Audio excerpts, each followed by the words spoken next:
10, 9, ignition sequence start, 6.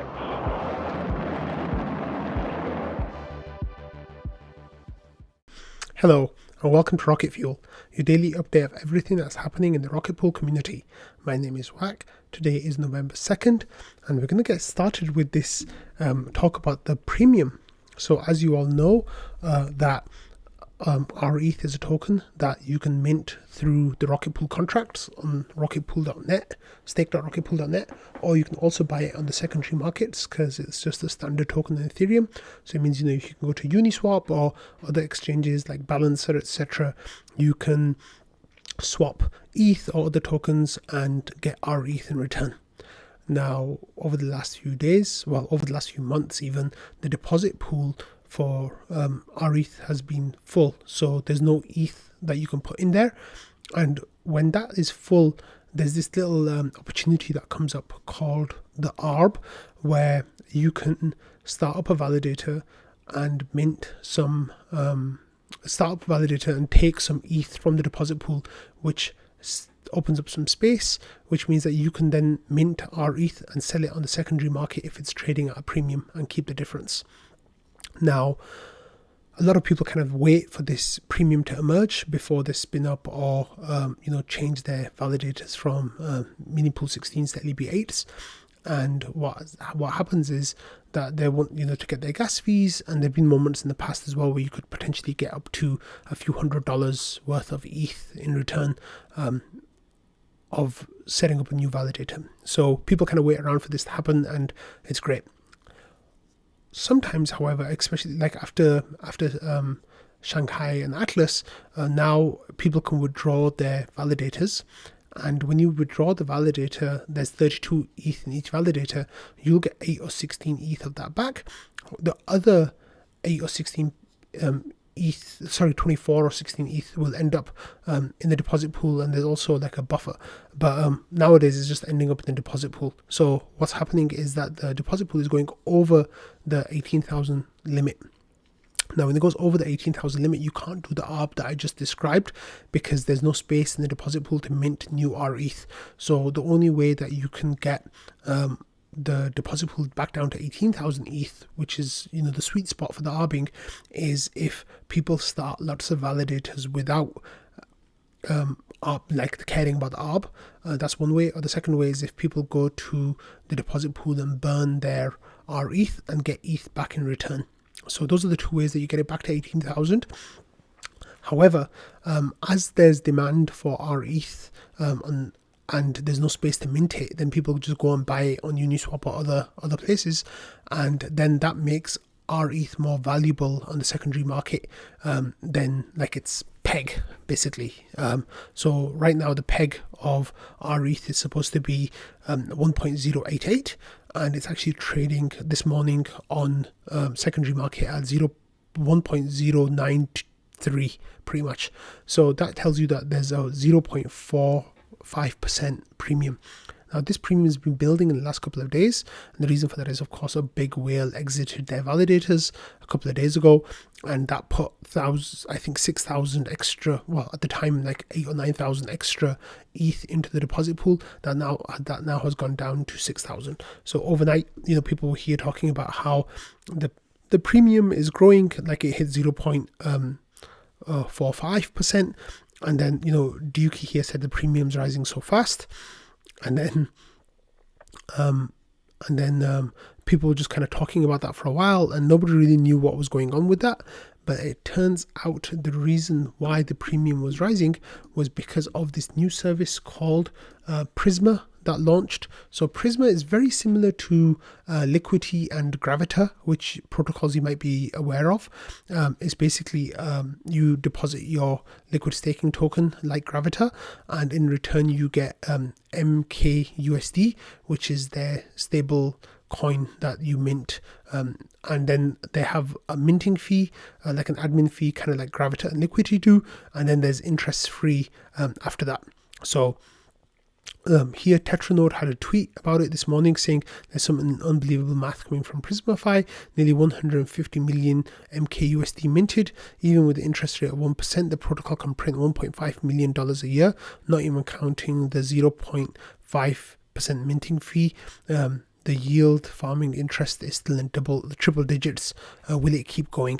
So then there's a screenshot of the different tokens that they're accepting and the amounts that they're accepting. So here we have Lido's wrapped ETH, which has $100 million mint cap. And at the time of the screenshot, it was filled out. And then with rETH, they had a $60 million mint cap, which 22 million was used. With cbETH, they had 7 million and 5 million was used, and with Frax's ETH, SFRX ETH, they had a $33 million cap, and 17 million had been minted. So since that time, those amounts have gone up quite a lot. Let me see if I can get to their app, and that's okay. But yeah, since that time it's gone up quite a lot. Let me see, actually, here it is. There's vaults. Let's see where it stands right now. So yeah, with the Lido's wrapped ETH has gone up to 100%.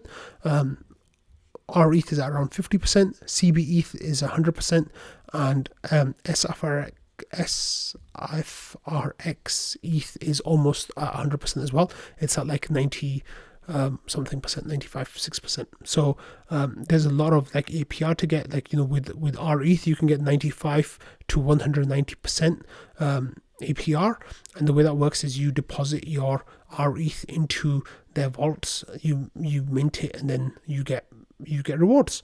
So what has this got to do with the premium, right? So the premium, of course, as the day went on, the premium just like got higher and higher, 0.47 and then 0.63.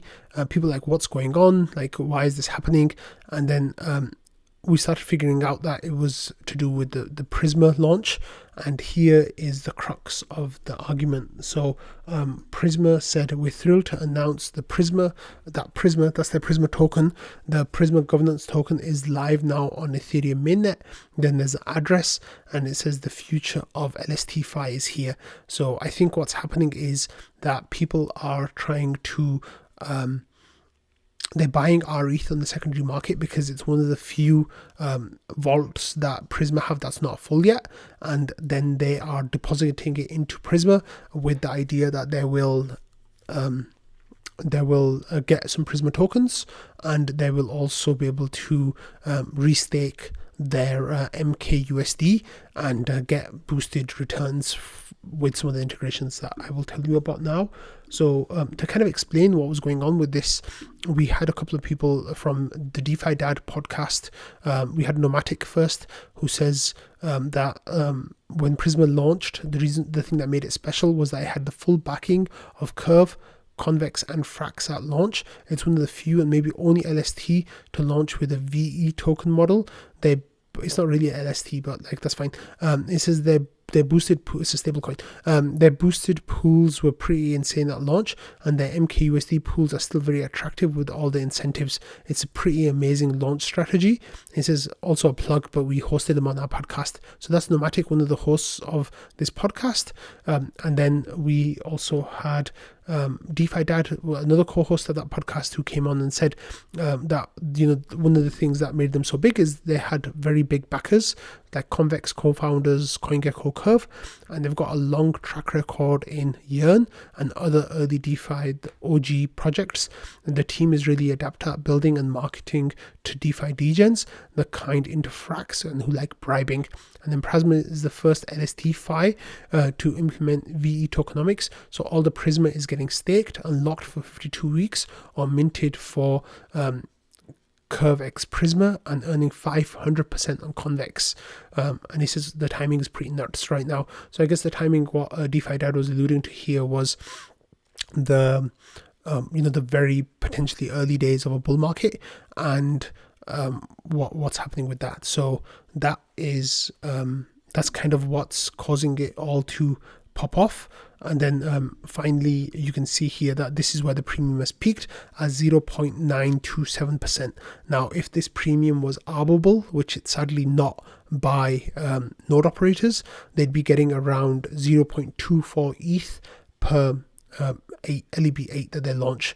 However, just because this is not arbable by node operators, it is, however, arbable by rETH holders. Now, if you are an rETH holder and if you are in a jurisdiction where tax issues aren't too much of a problem for you, you could be getting around 3 to 4 months worth of rewards by swapping your rETH back into ETH and then waiting for this madness potentially to go over, and then you could get buy back into rETH at premium, at peg, which means that you would be making like a few months worth of rewards.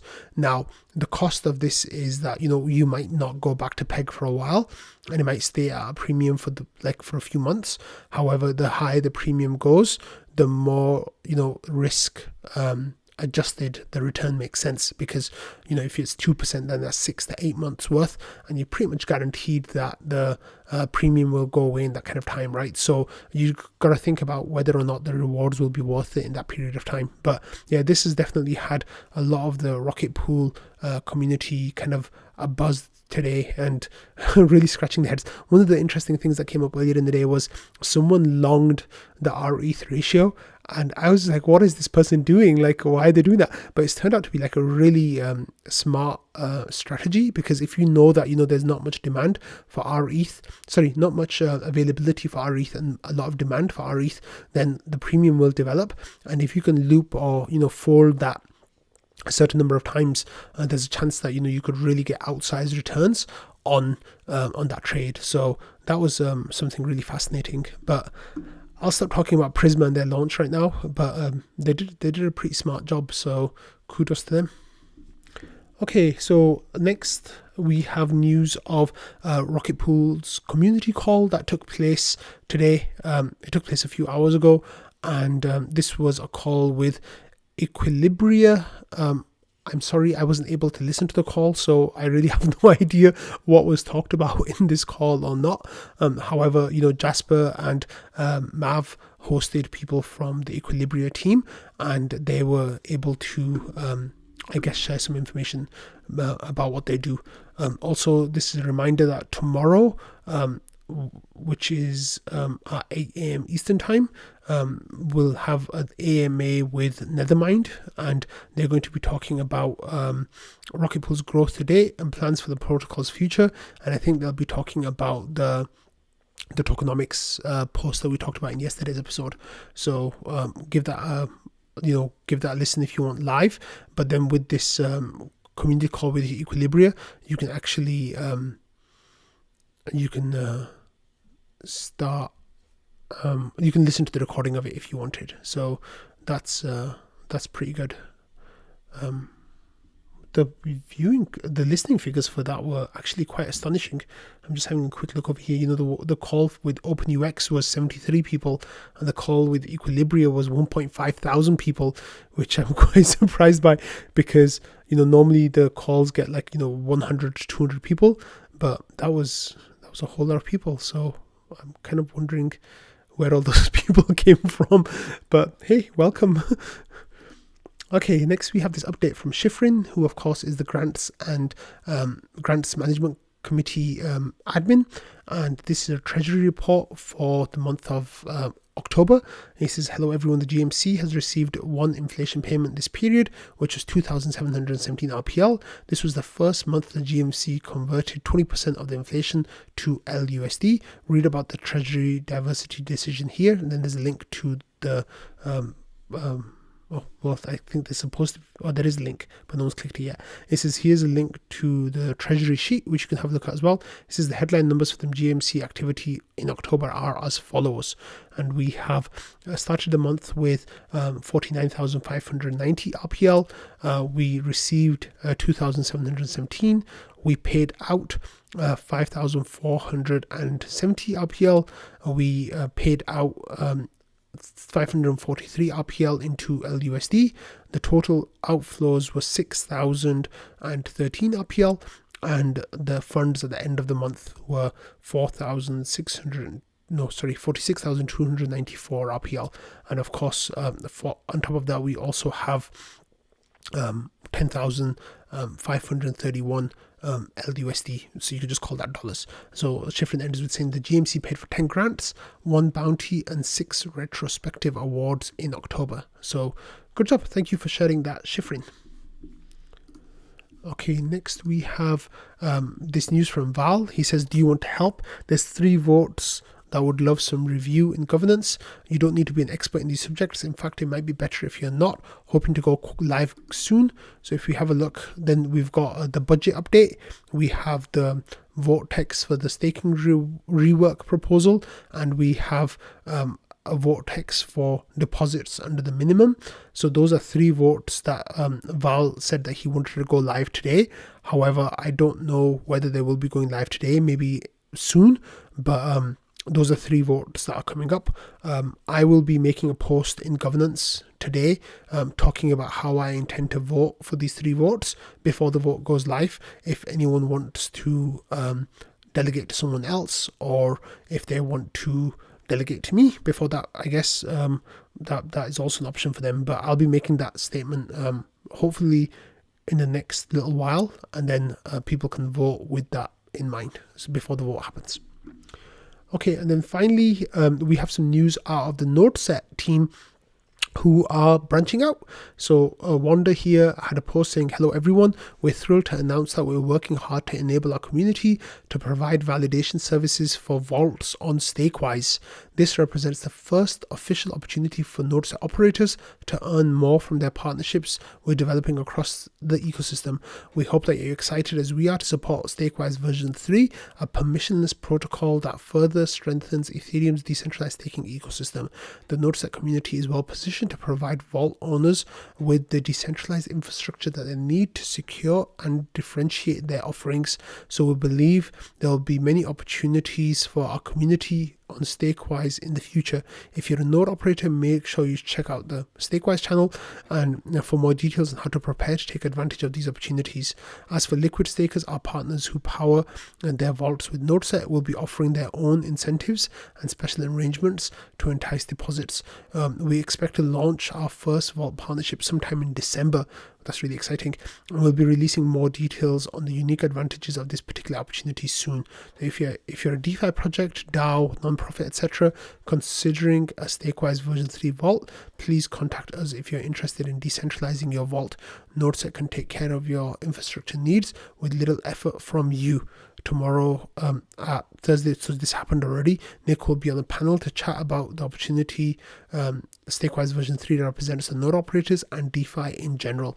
So that is really interesting news that's coming out of NodeSet. We've known for a while that they'll be developing other partnerships past Rocket Pool. I still think that Rocket Pool is going to be like the bread and butter of NodeSet, at least for the foreseeable. But hey, they'll be launching first with Stakewise, right? Because Stakewise is getting into position to enable that potentially as early as December. So I'm really curious to see what that's going to look like, how that's going to look, and it looks like they'll be needing more node operators very soon. It's amazing that they're going to have about 100 node operators signed up soon, with potentially many more coming online not long after that. So that's really exciting. Congratulations to Nick and Wanda for that. I'm really excited to see what they come up with. So on that note, I'm going to end today's episode. Thank you all for watching, listening, and being part of the Rocket Fuel community, and I will see you all tomorrow. Bye.